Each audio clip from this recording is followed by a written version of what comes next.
Hey there, Sharon Horne-Ellstrom here. Welcome to What You Up To Now, day 1080. I know. Yapping for over 1,000 days. Kind of ridiculous when you think about it, but it's my way of documenting my journey. What I'm doing is I transition from the brick and mortar corporate world of business, I call them real businesses, to the online world of business, which is also real business. It's just a lot less tangible to me coming from the physical world to the digital world. And so I like to joke that it's real business and that there's a lot more to it offline than there is online. But there's a lot to it online as well, as I've learned over the last couple of years. So obviously, over 1,080 days, because I didn't start documenting my journey via a video log or video blog or vlog or whatever we call it these days. Right away, I was probably, I'd have to go back and count the days, but I hopped online, really online, in 2017 and started learning about how do you do things online. And I started with ClickFunnels. Now, I dabbled and seen things online, of course, for years and years before that, but I never really had the time and the energy or the focus and attention that I could just say, hey, I'm going to hop on here, I'm going to see what this is all about. But in 2017, I made that shift. By 2020, I was frankly very glad that I had, because of all the craziness last year. So what am I doing now? Right now, I focus on challenges. I share and I do and I lead and I work with people on all different types of challenges. My favorite, of course, have something to do with business, because that's where my last 47 years have been spent. 47 of 60, going to be 61 soon, working on different types of businesses, being involved in different industries, different businesses, different aspects of how we add value to the world. I think business is, how do we add value to the world? So I like to talk and work about that, but that also ties into every other area and aspect of our life, right? If we're not physically fit, if we're not mentally and emotionally fit and stable and able to handle and manage ourselves, then if we're having health challenges in any area or aspect of our life, it'll show up in how we show up in the world, what we want to do, how we want to be perceived, what value we want to add to the world, whether it's working for someone else or working for ourselves or working in connection with other people. And guess what? None of us gets through life alone, so we pretty much have to interact with and have relationships with other people.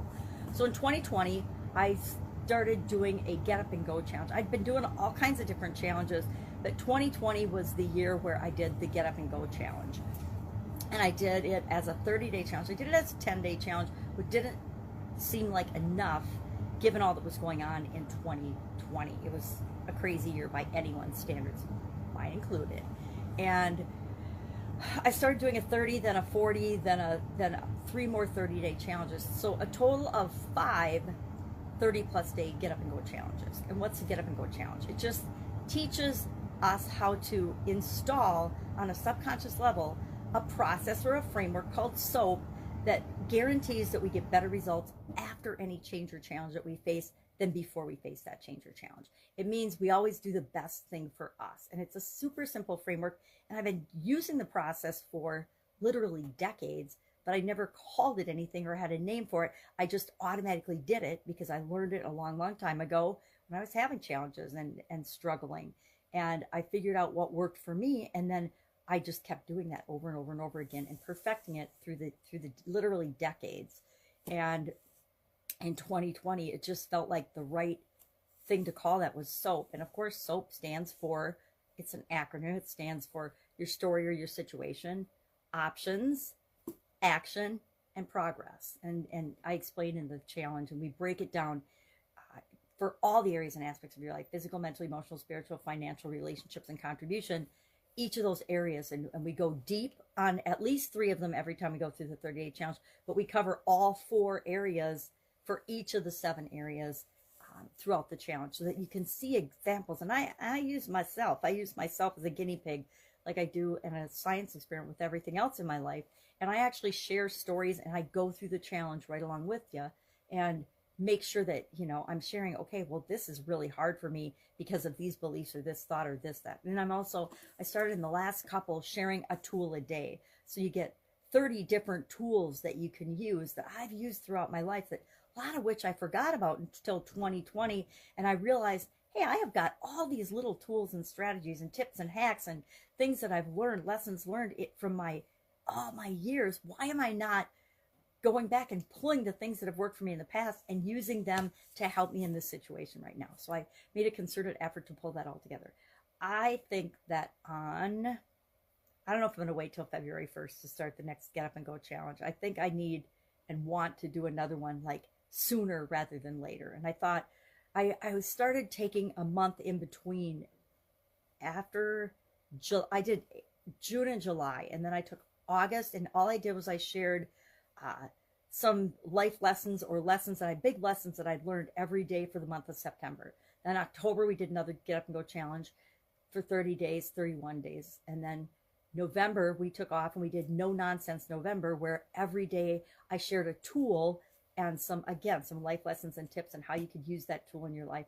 And then, because in October, I'd started sharing a tool a day. November, I did No Nonsense November, and we shared a tool and a piece of wisdom every day. Not my wisdom that I've learned from all the great people and teachers that have gone before, right? We don't have to figure everything out ourselves if we model other people. It's a lot quicker way to learn than trying to bang our head against the wall or the door to make things happen when there's almost always an easier way, right? I actually believe that there's a faster, easier, more effective, more efficient way of doing absolutely everything and anything on the planet. We just haven't found it yet. That's one of my core beliefs. There's always a better way. There's always an easier way. There's always a faster way. There's always a smarter way. There's always ways to get what we want done, easier. So December, then we did the fifth 30+ day Get Up and Go challenge, again with a tool a day, an action item a day. If we don't do something every day, it can be the tiniest of things, but it's one thing every day to move us toward what we want. That's how we make progress. That's how we gain momentum. That's how we move toward what we want on autopilot, automatically, without having to struggle with it. Some days will we do more than others? Absolutely. Some days will we barely do the minimum to get by to move us toward our goal? Absolutely. And that's okay, because we're always making progress and we're always moving forward. So today, what am I working on? This just finished the 365-day do one fun thing every day, and moved into and started on the first of the year, which was much better than not starting on the first of the year like I did last year. I started on the 8th and ended on the 8th, so I doubled up until the 8th. But now, of course, it's the 12th, so we're out of the doubling up on the short, sweet, warm up my voice daily challenge. And this year, I'm using a little journal book, do one thing every day that centers you. And probably by like the end of January, I won't say fun instead of centers. Kind of like at the end of the year when you write last year's numerical year date instead of the new one. It's the same thing. It's just getting into the habit of, okay, it's 2021. Okay, it's do one thing every day that centers you, not do one fun thing every day. So today's was all about gratitude and how we express gratitude, from John F. Kennedy, of course. Loved John Kennedy. And he speaks about it's important to express gratitude, but not just in words. It's in the actions that follow up those words and that support those words, because we want to always be consistent. And then, of course, our idiom for today for Supersize Your Business was, people who live in glass houses shouldn't throw stones. Now, I wanted to find a little glass ornament. I used to put glass ornaments on my Christmas tree, and I'd have little glass castles and little glass houses. Then I got cats. I inherited a cat from my daughter and a cat from my son. And cats and Christmas trees, I don't know if you have cats, but cats and Christmas trees, at least in my house, didn't quite match with the beautiful glass ornaments. So I packed them all away, and they're actually in storage, but I wanted to have one to show for people in glass houses shouldn't throw stones. But I don't have one because I had cats. When you have cats and little children, your Christmas decorations tend to move toward the unbreakable.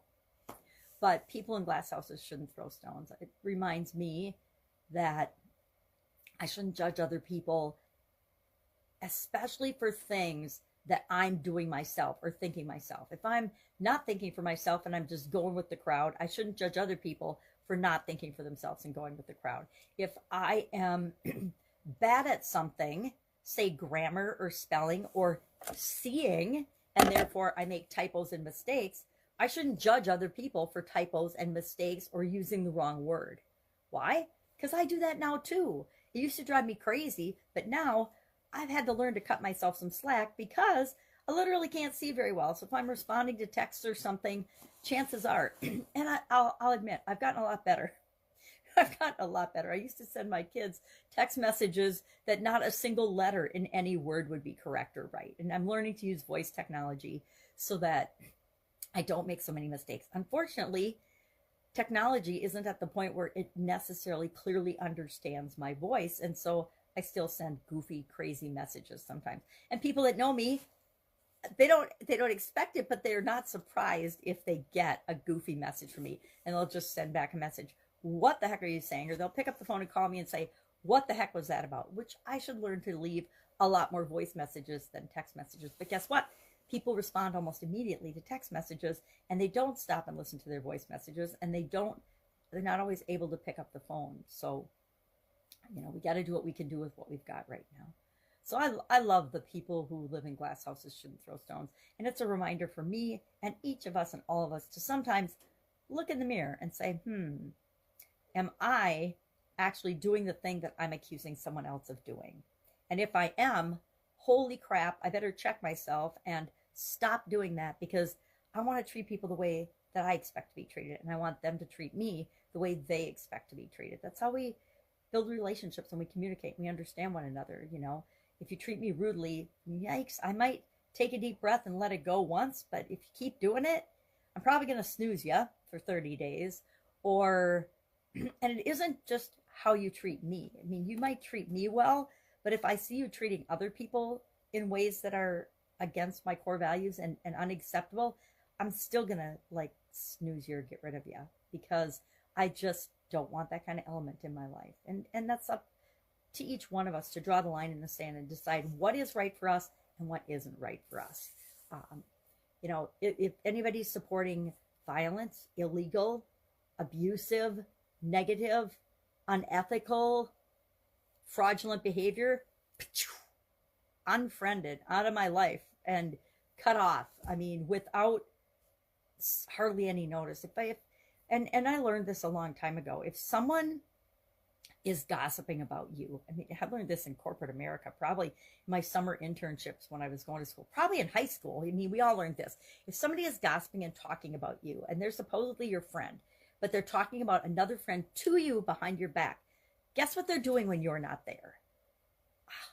Newsflash, they're talking about you and trashing you and judging you and criticizing your clothes or your hair or your makeup or your eyeliner or your shoes or your car or your home or your family or your house or your performance, whatever, behind your back. The same is true with everything. It doesn't go away when we get out of grade school and high school. It actually just gets worse and intensifies. And nowadays with technology and social media, and it started with email, right? When people felt like, actually with letters and mail, when people felt like they were removed physically from the words that they shared or the behaviors that they portrayed or the feelings that they expressed, they felt like they had this buffer of safety. People on the internet feel like they can say anything that they want. They'll say heinous things they would never say to your face, but they'll say it on the internet, in the World Wide Web, like that's better. And they're always showing us exactly who they are. So keep that in mind. If someone is rude and disrespectful and name calling and bullying online, they would never probably do that to your face because they would be scared of the possible ramifications, but they'll do it online all day long. Those are people that you probably don't want in your life, because if they do it to and about other people, they're going to do it about you. And that includes politicians. If you trash politicians or competition or other business owners or other people in a similar field or even a dissimilar field to you, if you're talking trash about them or saying things that are disrespectful or rude or criticizing them on posts and feeds, guess what? That doesn't tell us about them. That tells us about you. And that's something that we all need to remember.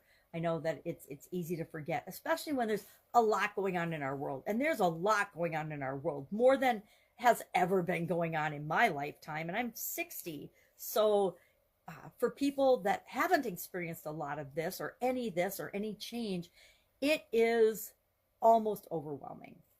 And we need to find ways to check ourselves. And for me, it's challenges. So buckle up. I will be definitely doing a new challenge very, very soon. Maybe as soon as, what's today?